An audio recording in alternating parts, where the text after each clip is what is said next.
Bonjour à toutes et tous, c'est donc parti pour 2 semaines de vacances scolaires et certains Belges en profitent pour fuir la météo qui, vous le savez, est pour le moins capricieuse.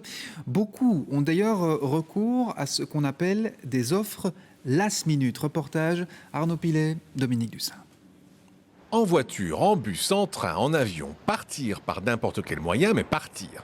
Allez voir s'il y a encore un soleil au-dessus des nuages et redécouvrir ce qu'est la chaleur.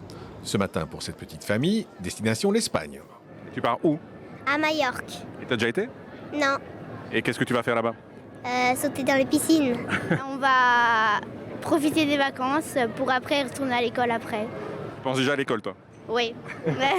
On profite des 15 jours de vacances scolaires. Les enfants pourront se remettre plus facilement la deuxième semaine. Les familles réservent généralement bien à l'avance pour bénéficier de plus de choix. Et le last minute se concentre surtout sur les mois de juillet et d'août. C'est aussi la première fois que les francophones ont 15 jours de vacances en mai. Ceux qui le peuvent ont visiblement décidé d'en profiter. Il suffit de voir le monde qui se présente dans les agences ces derniers jours pour constater que ce phénomène existe, même si il faut remarquer que de plus en plus de gens réservent plutôt en début de saison. Une agence de voyage va faire 30 à 40% de ses ventes entre le mois de janvier et le mois de mars.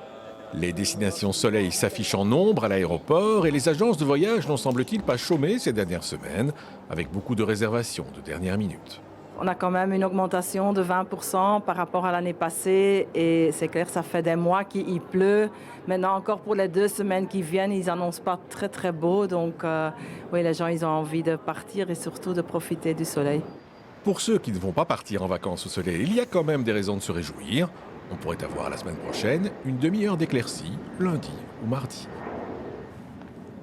Voilà pour l'aéroport de Bruxelles, mais d'autres décollent ce week-end de Charleroi, avec certaines craintes parfois, car un préavis de grève a été déposé par les syndicats. Bonjour Romain Van de Neuvel, vous êtes sur place à Charleroi. Y a-t-il des perturbations ce matin ou faut-il en prévoir ce samedi ? Donc il n'y a pas de perturbation pour l'instant, mais la direction reste prudente. Le risque zéro n'existe pas. Donc vous l'avez dit, un préavis a été déposé par les syndicats. Il a été déposé hier, donc vendredi.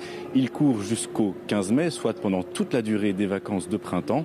Alors parmi les revendications, certaines solutions ont déjà été trouvées. 2 responsables sont accusés de harcèlement. Ils ont été écartés le temps d'une enquête en interne. Il y avait aussi une mésentente sur les avantages, sur les bénéfices. Un nouveau texte est étudié à l'instant par les syndicats. Mais alors, pourquoi le préavis de grève est maintenu ?